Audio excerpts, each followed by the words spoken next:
Jangan lupa subscribe di YouTube channel Metro TV News dan juga nyalakan notifikasinya.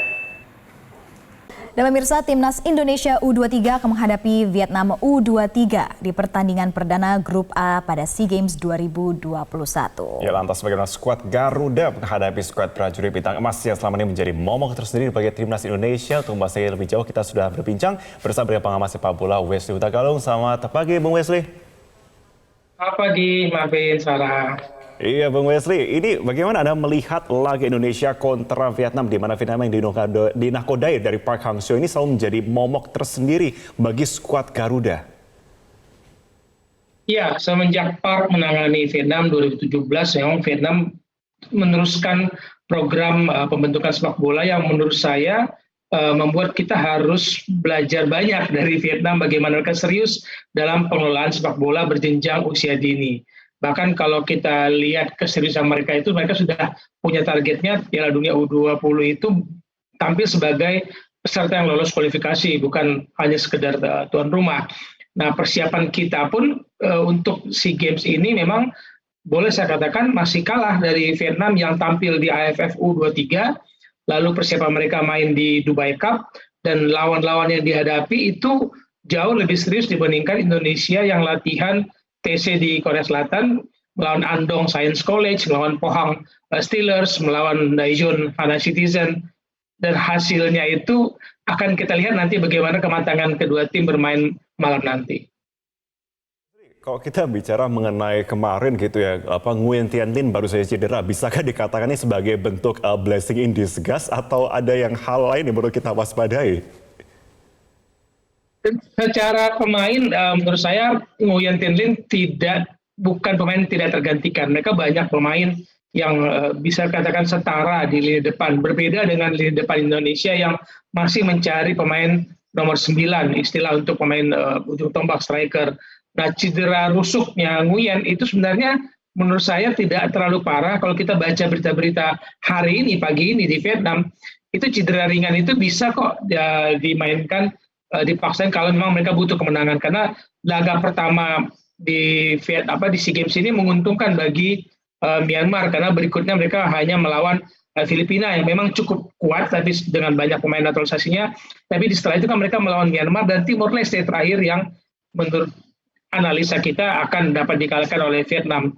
Nah, tanpa atau ada pun Nguyen Thian Linh, Indonesia harus mewaspadai semua pemain lini depan mereka. Ada Nguyen Van Tung, ada Ho Tan Min yang cukup produktif lah untuk usia 23. Baik, Bung Wesley, dan berbicara tentang pemain andalan, Indonesia juga memiliki sejumlah pemain andalan seperti contohnya ada Egy Maulana, Witan Sulaiman, Muhammad Ridwan, Irfan Jauhari, dan berbagai pemain lainnya. Tetapi bagaimana dari kacamata Bung Wesley ini melihat potensi mereka untuk bisa melawan dan juga mengalahkan Vietnam di pertandingan nanti? Potensi ada, kita melihat variasi strategi yang dimainkan oleh Coach Sintayong di Piala AFF kemarin. Menurut saya itu variasi strategi yang membuat para pemain kita harus pintar-pintar beradaptasi, bermain dengan gaya apapun, dengan tipe apapun untuk melawan lawan yang sudah diantisipasi oleh Coach Sintayong. Persoalan bagi saya, tantangan bagi Coach Sintayong adalah bagaimana memaksimalkan pasukan lini depan. Dia hanya pakai 4, dan pemain yang berpengalaman di 4 pemain di depan itu adalah Egy. Dan menurut saya Egy bukan pemain nomor 9 atau ujung tombak. Mereka punya Ronaldo Kuateh, masih muda, 19 tahun. Dan ini harus menjadi sebuah ujian besar bagi Coach Sintayong bagaimana mengoptimalkan lini keduanya. Ada Sadil di sana, ada Witan, ada Mark Klok, pemain yang baru tampil pemain naturalisasi, dan terutama Ricky Kambuaya yang sudah pasti akan mendapat pengawasan, mendapat pengawalan ketat dari pemain-pemain Vietnam. Ricky adalah kunci, dan semua lawan Indonesia tahu di Piala AFF kemarin Ricky adalah kunci tim nasional kita. Oke, Bung Wesley, kalau kita bicara mengenai membaca strategi, kiranya strategi apa yang akan digunakan oleh Vietnam? Apakah akan sangat benar-benar attack begitu, atau akan seperti apa kiranya?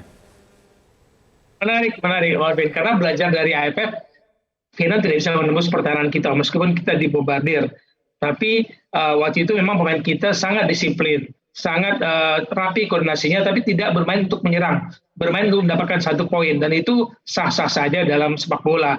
Nah, ini menjadi tantangan, apakah Vietnam akan kembali memainkan 4-4-2 dengan ujung tombak mereka yang benar-benar ada nggak jauh dari sekitar pertahanan kita, dan menunggu, saya katakan lagi, menunggu pemain kita melakukan kesalahan. Karena itu yang diincar oleh Coach Park Hang-seo, melakukan tekanan dan membuat pemain kita panik.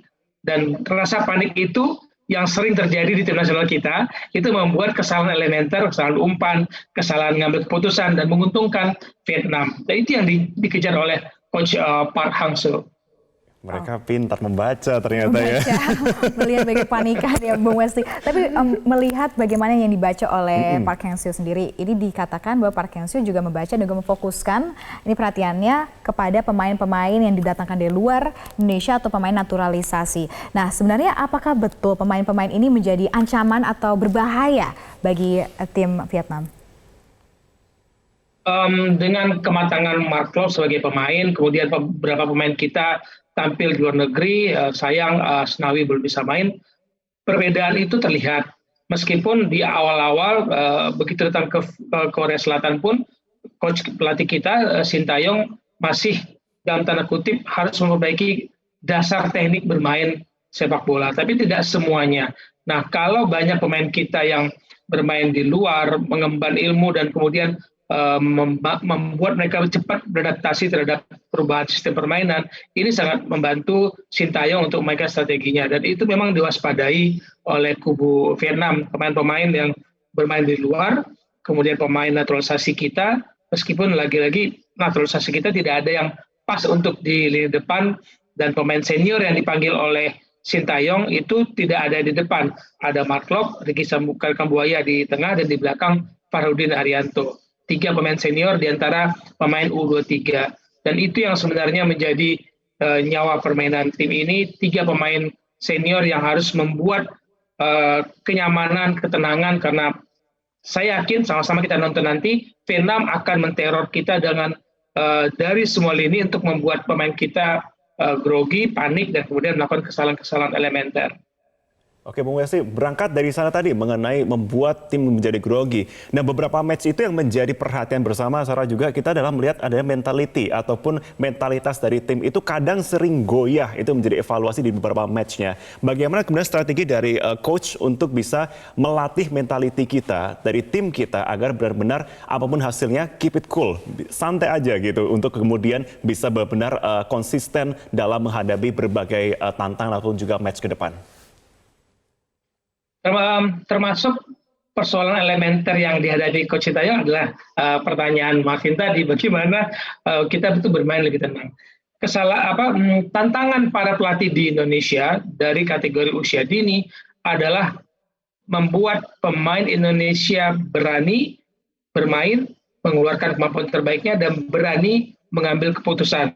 Nah, terkadang mengambil keputusan ini yang salah timingnya, salah waktunya, sehingga merugikan dirinya, merugikan keseluruhan timnya. Itu yang harus diperbaiki dan dibuat kenyamanan itu oleh Coach Sintayong dan staf pelatih, termasuk Nova, pelatih Indonesia yang ada di tim itu, membuat para pemain itu nyaman bermain, jangan grogi, jangan cepat panik. Dan itu terlihat di AFF kemarin. Kita hanya kalah kelas dari Thailand di Piala AFF kemarin, tapi secara kepanikan, secara ngambil keputusan sudah jauh berubah dari tim-tim sebelumnya. Oke, double berarti ya, tidak hanya dari coachnya tapi juga dari pemainnya juga. Oke, terima kasih pengamat sepak bola Wesley. Bung Wesley sudah bergabung bersama kami di Sampai Indonesia. Sehat selalu, Bung Wesley. Terima kasih. Terima kasih, Bung Wesley. Dan pemirsa, tetaplah bersama kami di Selamat Pagi Indonesia. Selepas jeda, kami kembali lagi untuk Anda dengan informasi lainnya.